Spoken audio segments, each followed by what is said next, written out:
आप देख रहे हैं लाख टके की बात। नमस्कार, मैं हूं अजय कुमार। सबसे पहले आज दिन की 10 बड़ी खबरें। सह प्रायोजक सच्ची सहेली, महिलाओं के लिए भरोसेमंद औषधि एवं टॉनिक सच्ची सहेली।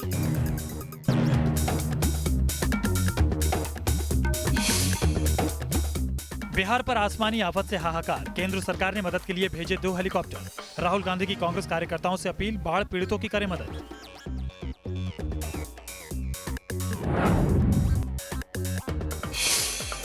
बिहार में बाढ़ से परेशान लोगों का राहत बचाव शुरू, डिप्टी सीएम सुशील मोदी का हुआ रेस्क्यू, लोगों तक पहुंचाई जा रही है राहत सामग्री।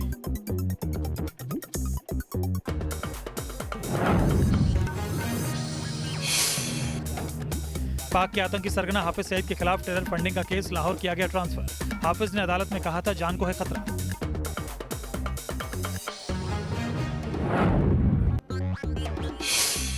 पंजाब को दहलाने की नापाक कोशिश में है पाकिस्तान।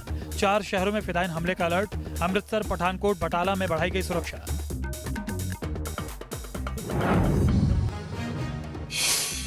भारत के खिलाफ पाकिस्तान का नया पैंतरा, करतारपुर कॉरिडोर के उद्घाटन समारोह में मनमोहन सिंह को निमंत्रण, लेकिन पीएम मोदी को अभी तक नहीं भेजा न्योता।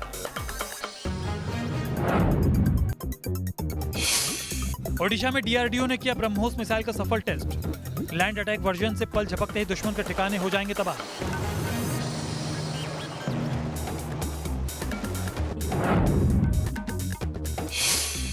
हरियाणा बीजेपी की पहली लिस्ट जारी, योगेश्वर दत्त, बबीता फोगाट और संदीप सिंह को टिकट। करनाल से चुनाव लड़ेंगे CM Khattar.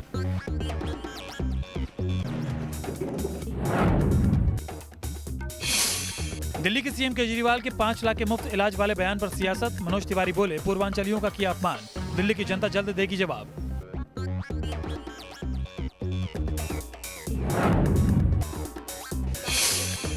INX media case में पी चिदंबरम को बड़ा झटका, दिल्ली हाईकोर्ट ने जमानत याचिका की खारिज। 5 अक्टूबर तक तिहाड़ में है चिदंबरम।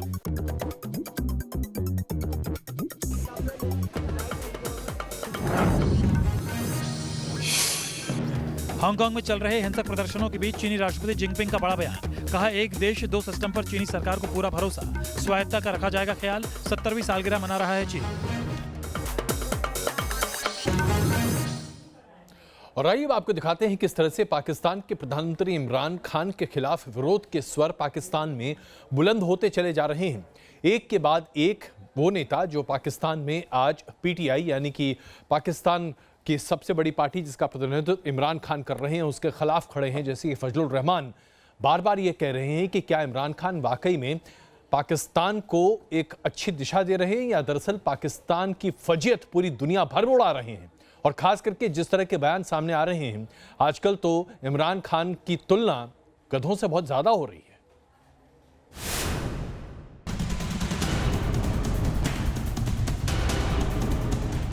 इमरान खान के खिलाफ सुलग रहा है विद्रोह, तालिबान खान के खिलाफ बगावत का बिगुल।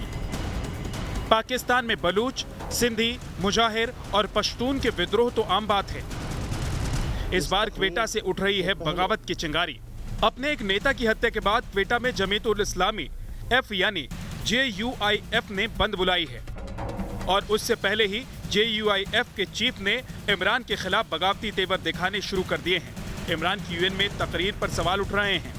रियासत की नुमाइंदगी करने वाली तकरीर के कुछ नताइज सामने आने चाहिए।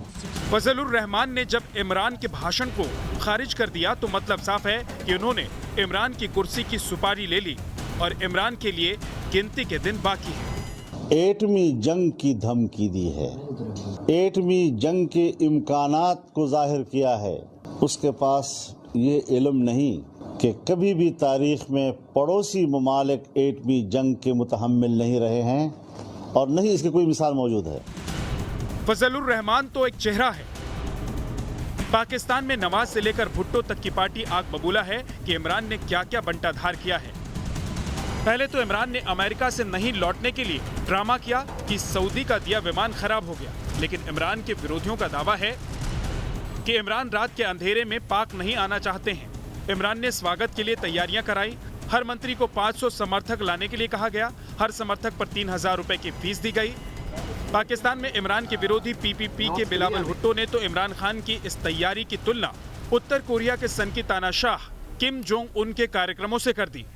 नॉर्थ कोरिया में जब उनके क़यादत कोई तकरीर करता है, वो बयान देता है, तो सड़कों पे अवाम खड़ा किया जाता है, वो तालियां बजाते हैं। टीवी पे एंकर्स बिठाए जाते हैं, वो तालियां बजाते हैं। तो यही सब कुछ हो रहा है इस वक्त। पाकिस्तान पर हुकूमत कर चुके राजनीतिक दल हों या फजलुर रहमान जैसे धड़ों के नेता, इमरान इन सब के निशाने पर हैं, क्योंकि इनका सवाल ये है कि पाकिस्तान का पेट क्या जंग की बात से भरेगा। Team news nation. पाकिस्तान का आलम यह है कि आज वहां पर मेंटल बैंक्रप्सी बड़े पैमाने पर है। इसमें कोई शक नहीं है कि आज पूरी दुनिया पाकिस्तान के झूठ को मानती है, जानती है और पहचानती है। इसके बावजूद पाकिस्तान अपना ढोंग रचना बंद नहीं कर रहा। इस बीच पाकिस्तान ने हिंदुस्तान में आतंकवाद को फैलाने और आगे बढ़ाने के लिए उन हिंदुओं पर दबाव बनाना शुरू कर दिया है जो आज भी पाकिस्तान में रह रहे हैं, क्योंकि वो हिंदुस्तान के भीतर भेजे जाएं, जिनके जरिए जासूसी कराई जाए। जरा सोचिए, पाकिस्तान अपनी हरकतों में किस घटियापन का परिचय देता है।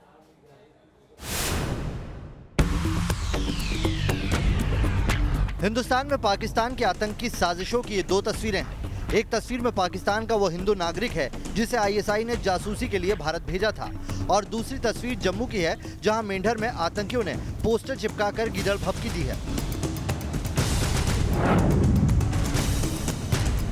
इस तस्वीर को देखिए। 9 सितंबर को राजस्थान के बाड़मेर बॉर्डर से इसे लोगों ने पकड़ा था। इससे पूछताछ में पता चला कि ये पाकिस्तान का रहने वाला है और आईएसआई ने इसे भारत में जासूसी करने के लिए भेजा था। पाकिस्तान में अल्पसंख्यकों की स्थिति बद से बदतर होती जा रही है। भारत से हर मोर्चे पर मुंह की खा चुका पाकिस्तान अब पाकिस्तान में रहने वाले अल्पसंख्यक परिवारों के बच्चों को डरा धमकाकर जबरदस्ती भारत की सीमा में जासूसी करने के लिए धकेल रहा है, और इसके लिए पाकिस्तान की खुफिया एजेंसी आईएसआई इन मासूम बच्चों को ट्रेनिंग भी करा रही है। पूछताछ में पता चला कि पाकिस्तान से आए युवक का नाम भागचंद कोहली है। इसे आईएसआई ने मुनाबाव में बीएसएफ, आर्मी और सेना की तैनाती का पता लगाने के लिए भेजा था। 16 साल के इस लड़के को आईएसआई ने ट्रेनिंग दी थी और 15,000 रुपए इसके मामा को दिए गए थे। ये जम्मू के मेंढर इलाके में लगाया गया वो पोस्टर है जिसमें अलबद्र मुजाहिदीन नाम के आतंकी संगठन ने दुकानदारों, पेट्रोल पंप कर्मचारियों और आम लोगों को धमकी दी है। डर फैलाने की कोशिश की जा रही है लोगों के अंदर। कश्मीर के अंदर उनकी नहीं चली है, कश्मीर में भी इनके पोस्टर छपने के बावजूद भी लोग काम कर रहे हैं, हालात वहाँ पे मामूल पे आ रहे हैं। अब इनकी कोशिश है किसी तरह इसको पुंछ, राजौरी के डिस्ट्रिक्ट्स में या किश्तवाड़, डोडा में भी इसको फैलाया जाए, लेकिन ये कामयाब नहीं हो सकते हैं। इन पोस्टर्स को हटा दिया गया है। अलबद्र को पाकिस्तान के आईएसआई ने खड़ा किया था। इसके आतंकी घुसपैठ की कोशिश में ढेर हो चुके हैं, लेकिन अब ये जम्मू में मौजूदगी दर्ज कराने की कोशिश कर रहा है। जम्मू से शाहनवाज खान के साथ रुमानुल्लाह खान, न्यूज़ नेशन, दिल्ली। कश्मीर के नाम पर पाकिस्तान जिहाद हर जगह फैलाने की कोशिश कर रहा है, और जरा सोचिए, जिहाद को आज आतंकवाद बना दिया है पाकिस्तान ने। इसका जवाब देते हुए भारतीय वायुसेना अध्यक्ष और भारतीय थल सेना अध्यक्ष दोनों ने स्पष्ट कहा है। सबसे पहले तो थल सेना अध्यक्ष की बात सुनिए। उन्होंने कहा कि नियंत्रण रेखा हमारे लिए कोई लक्ष्मण रेखा नहीं है, उसे अगर लांघना है जरूरत पड़ने पर तो हम जरूर लांघ सकते हैं और आतंकवादी कैंपों को नेस्तनाबूद कर सकते हैं। और वायुसेना अध्यक्ष ने स्पष्ट तौर से कहा कि अगर एक बालाकोट काफी नहीं है तो ऐसे कई बालाकोट का अंजाम देने के लिए हम तैयार हैं।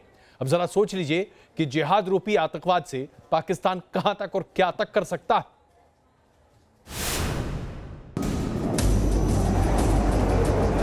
लगता है बालाकोट में दहशतगर्दों पर एयर स्ट्राइक भूल गया है पाकिस्तान।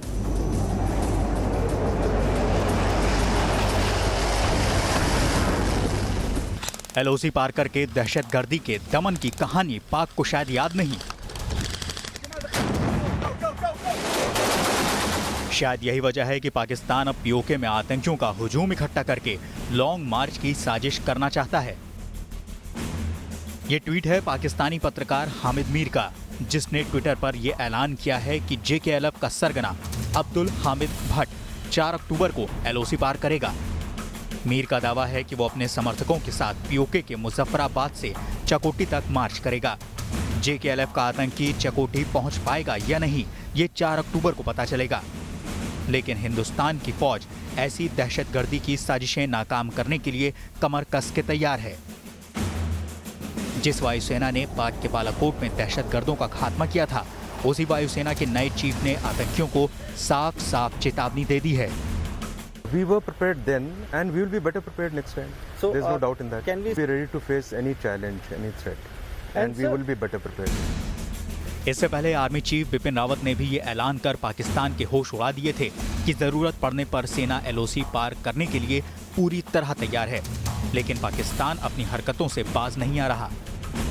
पहले पाकिस्तान के PM इमरान खान ने हिंदुस्तान को धमकाने की कोशिश की, फिर पाक का आर्मी चीफ बाजवा सामने आया,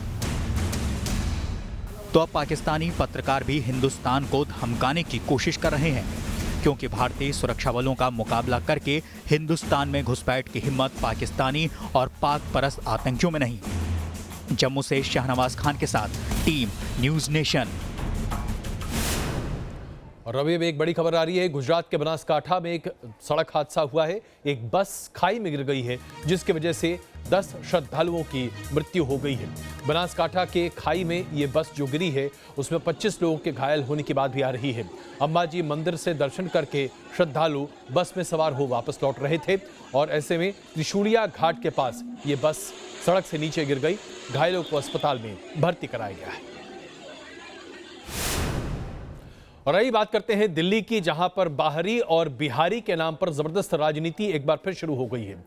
भारतीय जनता पार्टी दिल्ली में NRC लागू करने की बात कर रही है, तो ऐसे में केजरीवाल ने मंच से यह कहा कि बिहार से बहुत बड़ी संख्या में वो लोग चले आते हैं जो दिल्ली की चिकित्सा सुविधाओं का बेजा इस्तेमाल उठाते हैं, क्योंकि दिल्ली की चिकित्सा सेवाएं आमतौर पर दिल्ली वासियों के लिए हैं, लेकिन चूंकि देश के दूसरे कोने के लोग भी आते हैं, तो ऐसे में इनकार नहीं किया जा सकता।